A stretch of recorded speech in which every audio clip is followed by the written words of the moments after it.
యేసయ్య అట్లా కాదు, మొత్తం ముందే రెడీ చేసి పెడతాడు. నిజం, మనకన్ని డౌట్లు, తలకాయ నిండా అనుమానాలు, తర్కం. ఇది ఎట్లా సాధ్యం, ఇది కాదులే, మనకు తెలియకుండానే దేవునికి కొన్ని అసాధ్యం అని మనం నమ్ముతాం. ఆమె నమ్మినట్టు ఆమె ఆలోచన అంతా కూడా మనకు సంబంధించిన ఆలోచన, పెద్దల ఆలోచన, ఎక్కువ లాజిక్. నేను చెప్పనా, తర్కం ఎక్కువయ్యే కొంది, లాజిక్ ఎక్కువయ్యే కొంది విశ్వాసం దిగజారిపోయే ప్రమాదం ఉంది, గుర్తుపట్టండి. మళ్ళీ చెప్తున్నా, నీలో లాజిక్ ఎక్కువయ్యే కొంది, ప్రతిదీ తార్కికంగా ఆలోచించడం ఎక్కువయ్యే కొంది నువ్వు అనుకుంటావు నేను బాగా డెవలప్ అవుతున్నాను. తమరి బొందా, తర్కంలో నువ్వు అభివృద్ధి చెందావేమో కానీ దేవునికి స్తోత్రం, విశ్వాసంలో నువ్వు దిగజారిపోయే ప్రమాదం ఉంది. నీకెంత తర్క జ్ఞానం వచ్చినా, ఎంత వివేచన శక్తి వచ్చినా, దేవుని నమ్మే విషయంలో మాత్రం పసిబిడ్డలాగా ఉండక తప్పదు. భక్త సింగ్ మహనీయుడు, దైవజనులు భక్త సింగ్ గారు ఒకడొచ్చి, ఒక నాస్తికుడు ఆయనతో, మరీ మీ బైబిల్లో మరీ బూటకాలండి అని అంట. ఏం బూటకాలు, నీకు అంత బాధ కలిగించిన బూటకం ఏంటంటే, యోనానంట చేప మింగిందంట, తిమింగళం మింగిందంట, 3 రోజులు కడుపులో ఉంచిందంట, బయటికి ఎక్కిందంట. ఎవరికి చూస్తారండి మీరు, ఎవరికి చూస్తారు మీరు అన్నాడంట. అప్పుడు భక్త సింగ్ గారు ఏమాత్రం తడుముకోకుండా, ఆయన తిమింగళం ఎంత ఉంటుందండి, పెద్దది. అప్పుడు ఈయన అన్నాడు, బ్రదర్, దేవుడు చెబితే యోనాని తిమింగలం మింగింది అంటే నమ్మటం కాదు.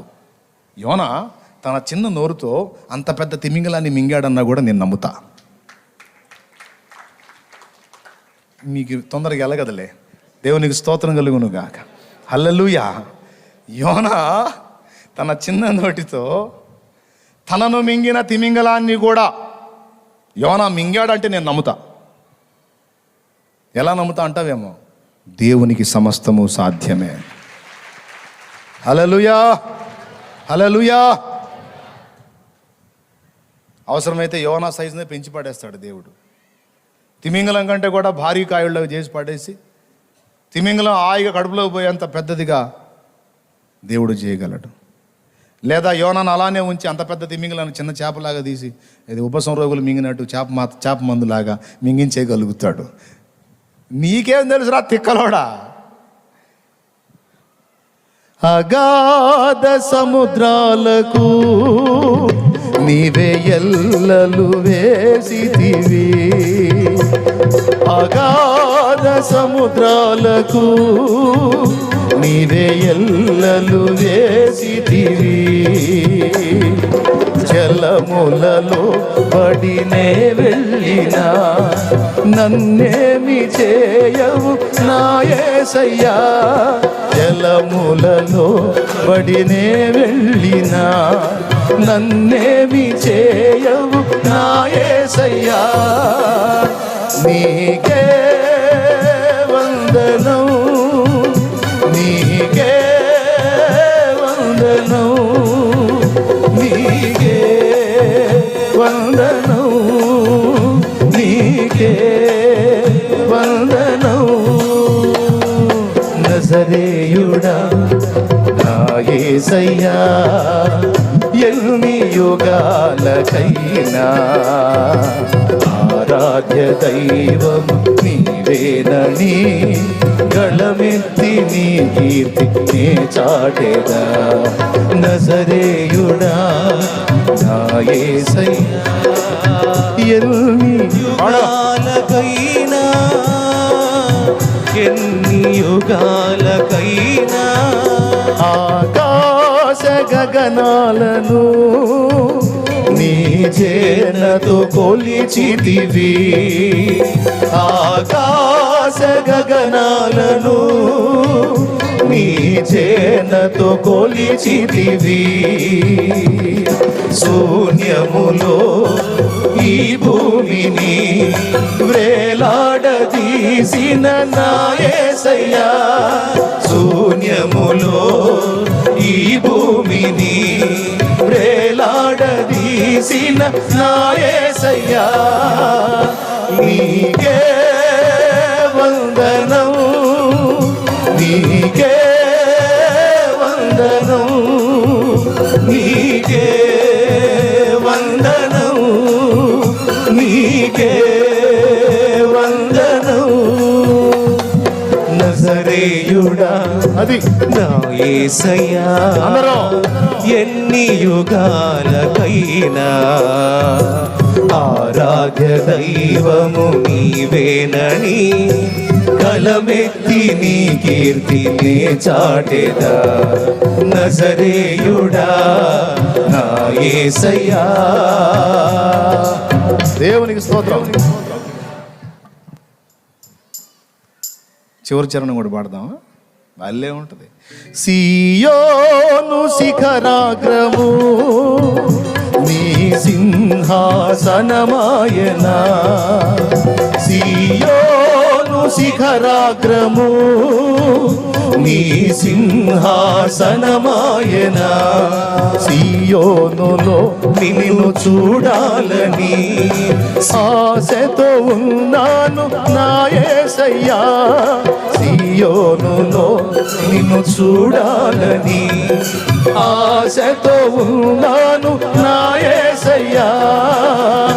నీకే వందనం, నీకే వందనం, నీకే వందనం, నీకే వందనం. నజరేయుడా నా యేసయ్యా ఎన్ని యుగాలకైనా అందరూ ఆరాధ్య దైవము నీవేనని కలమెత్తి నీ కీర్తిని చాటెదా. నజరేయుడా నా యేసయ్యా ఎన్ని యుగాలకైనా ఎన్ని యుగాలకైనా ఆరాధ్య దైవము నీవేనని, ఆరాధ్య దైవము నీవేనని గళమెత్తి నీ కీర్తి, గళమెత్తి నీ కీర్తినే చాటెదా. ఆరాధ్య దైవము నీవేనని, ఆరాధ్య దైవము నీవేనని గళమెత్తి నీ కీర్తి, గళమెత్తి నీ కీర్తినే చాటెదా. గళమెత్తి నీ కీర్తినే చాటెదా. నజరేయుడా నా యేసయ్యా ఎన్ని యుగాలకైనా ఆరాధ్య దైవము నీవేనని గళమెత్తి నీ కీర్తిని చాటెదా. నజరేయుడా నా యేసయ్యా.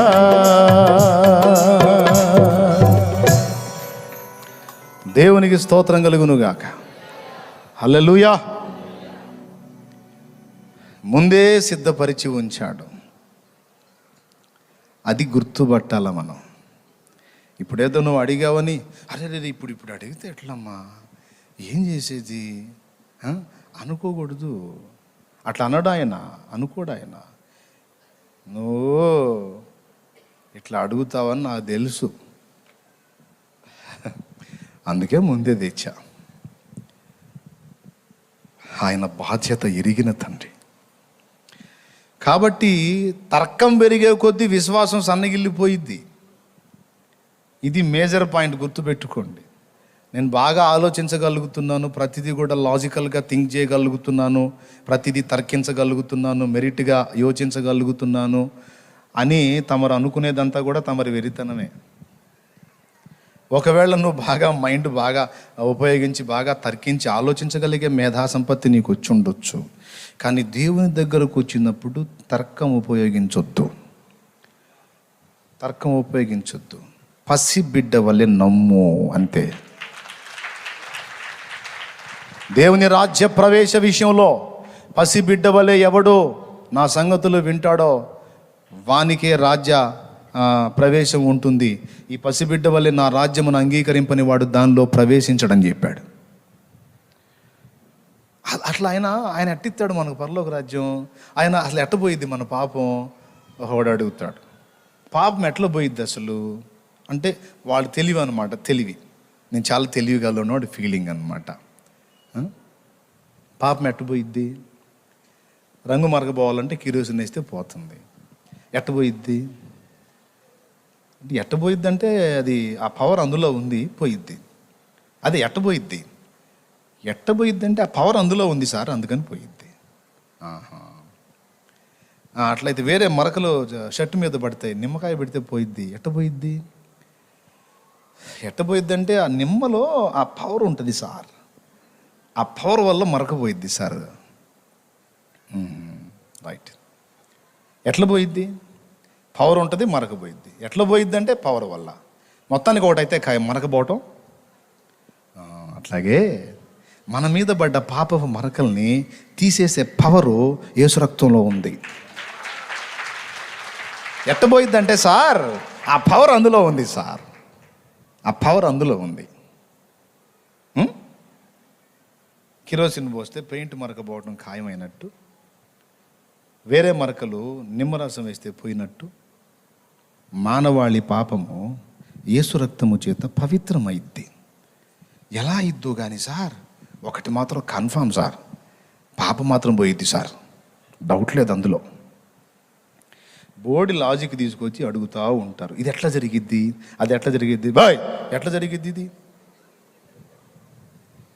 అంటూ ఉంటారు. ఎట్లా జరిగిద్దో ఎట్లా చేస్తాడో తెలియదు కానీ మొత్తానికి చేసి తీరుతాడు. పిచ్చి తర్కాలు దేవుని దగ్గరకు వచ్చి వేయకూడదు. పసిబిడ్డ వల్లే దేవుని రాజ్యమును అంగీకరించాలి, అప్పుడు అందులో ప్రవేశించగలుగుతాడు.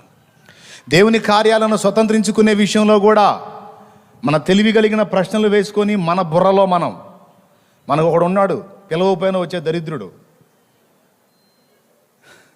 మనం పిలవాల్సిన అవసరంలా, వాడు సిగ్గులేనివాడు, వాడికి ఆహ్వానం లేదు, పాడు లేదు, ఎక్కడికైనా వస్తానే ఉంటాడు. ఎప్పుడు మనల్ని వాడి బ్యాచ్ని పెట్టాడు. సిగ్గులేని వాళ్ళంతా గ్రూప్ అయ్యారు, సిగ్గులేని గుంపు అనమాట. ఆ గుంపు అంతా మనందరూ చుట్టూ ఉంటారు. విజయ్ తలా ఒక్కొక్కటిగా డజన్నర 2 డజన్లు ఉంటారు. అశోకు ఎవరు? సిగ్గులే వాళ్ళు వచ్చి చేరతారనమాట. నువ్వేదన్నా ఒక ఆలోచన చేసి దేవుని పొందుకుందాం అంటే వాళ్ళందరూ చేరి అయ్యి అట్లా సాధ్యమైతే ఊరుకో. దేవుడు గొప్ప కార్యాలు చేస్తాడు కానీ దానికి కూడా కొన్ని హద్దులు పద్ధతులు ఉన్నాయి. మరీ నువ్వు ఏదో ఆకాశం ఊడి నేల మీద పడాలన్నట్టు అడిగితే ఎట్లా సాధ్యమైద్ది? ఇది మరీ విడ్డూరం. మనం మౌనంగానే ఉంటాం. ఆ సిగ్గులేని వాళ్ళు మాట్లాడుతుంటారు దయ్యాలు చుట్టూ చేరి. మనం చెప్పాల్సింది ఒకటే, ఇది నాకు నీకు ఆశ్చర్యం కావచ్చు సైతాను, దయ్యాలు, ప్రభువుకి ఇదేం గొప్ప సంగతి కాదు, ఆయనకు సమస్తము సాధ్యమే. నేనైతే నమ్ముతున్నా, దేవుని కార్యాల విషయంలో నేను తర్కం ఉపయోగించను, పసిబిడ్డలాగా నమ్ముతా నేను అంతే. చూడు ఆ చిన్నది, రేపు నువ్వు పంపిస్తే కాదు, బిడ్డ చచ్చిపోయిద్ది, నువ్వు ఈరోజే పంపించాలి.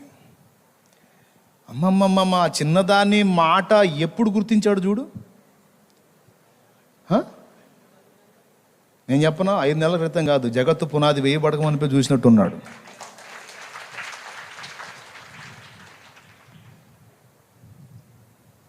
మొత్తం అసలు ఈ జగన్నాటకం అంతా అప్పుడే తెలుసు ఆయనకి. ఈరోజు కొన్ని సంఘటనలు నీకు జరుగుతుంటే ఇట్లా అయిందేందో ఇదేందో అని నువ్వు వెర్రిముఖం వేసుకుంటావు, కానీ దేవుడు అట్లా అయ్యో ఇట్లా అయింది ఏందమ్మా నీ బ్రతుకు, అయ్యయ్యో అని ఆయనే వెర్రిముఖం వేసుకోడు. నీ వెర్రిముఖం చూసి నవ్వుకుంటుంటాడు, నాకు ముందే తెలుసు వదిముఖమా అని. దేవునికి స్తోత్రం కలుగును గాక. హల్లెలూయా. ఏ సంఘటన అయినా, ఏ కార్యమైనా, ఏ పరిస్థితి అయినా అన్ని ముందటనే ఎరిగి ఉన్న దేవుడు ఆయన. మనందరి జీవితాల్లో కార్యాలన్నీ కూడా రెడీగా వరుస క్రమంలో పేర్చి ఉంచిన దేవుడు ఆయన. సంభవాలన్నీ అనుమతించిన వాడు ఆయన. వాటన్నిటి ఫలితంగా నీలో నుండి ఒక విశేషమైన ప్రభావాన్ని బయటికి తీయగలిగిన వాడు ఆయన. ఏంటి అట్లాగా ఈ ఒంటిలో బాతులు గొడవేందిరా అనుకోవాకండి. ఏదైనా మీ యందు నా మాటలు, నా యందు మీరును, మీ యందు నా మాటలను నిలిచిన ఎడల మీకేది ఇష్టమో, పనికిమాలి అయితే అడగరు, ఏదైనా అడిగారంటే వాక్యానికి సంబంధించి. ఇప్పుడు ఒంటెని ఎందుకు తెచ్చానో తెలుసా? ఒంటె మీద బైబిల్లో చాలా మ్యాటర్ ఉంది. రిబకాను కనుగొనే విషయంలో ఎలియాజరు ఒంటెలను మోకరింపజేసి అని ఉంటుంది. ఆ ఒంటెలను మోకరింపజేసి అన్న పాయింట్ తీసుకొని కొంతమంది దైవజనులు ప్రసంగాలు చేశారు. యాకోబు మోకాళ్ళు ఒంటె మోకాళ్ళ లాగుంటాయట. మోకాళ్ళు వేస్తే, మోకాళ్ళ ప్రార్థన చేస్తే ఎలా ఉంటుందో ఒంటె మోకాళ్ళు చూస్తే అర్థమైంది. ఎందుకంటే ఒంటె మోకాళ్ళు వేస్తుంది. అట్లా కొన్ని పాఠాలు నేర్పడానికి కూడా ఉపయోగపడిద్ది. మరి ఏది అనవసరంగా అడగంగా కోరికల్లో కూడా. మరి బాతుల సంగతి ఏంటంటే యూనిటీ.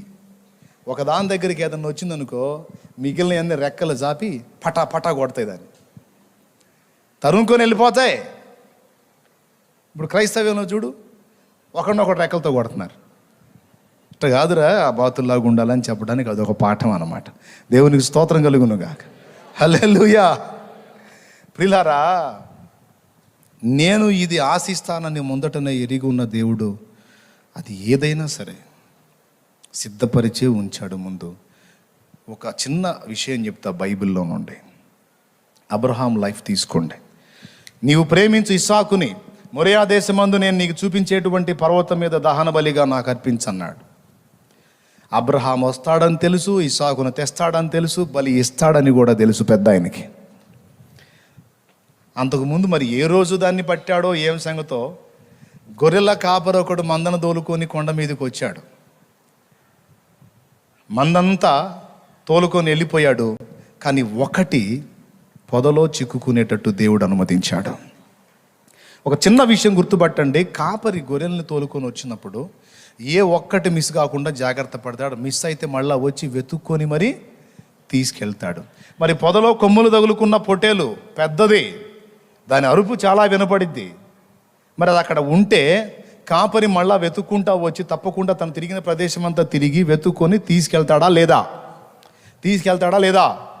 కానీ అతను అక్కడ వదిలిపెట్టిపోయేటట్టు అనుమతించాడు. ఎందుకో తెలుసా? ఇంకా కొంత సమయానికి తన దాసుడైన అబ్రహాం వస్తాడు. వచ్చి కుమారుణ్ణి బలి ఇవ్వడానికి సిద్ధపడతాడు. నేను ఆపుతాను, మరి దహన బలి పీఠం స్టార్ట్ అయిందిగా ప్రభువా, మరి ఎట్లా అని అడుగుతాడు. నాకెళ్ళి చూస్తాడు. చూసినప్పుడు నేను దాన్ని చూపించాలి అని ముందే సిద్ధపరిచి ఉంచాడు. ఇస్సాకు మీద చెయ్యి వెయ్యొద్దు, నీ చెయ్యి తీ అని దేవుడు మాట్లాడినప్పుడు అబ్రహాం తన కత్తిని పక్కకు తీశాడు, ఇస్సాకును దించాడు.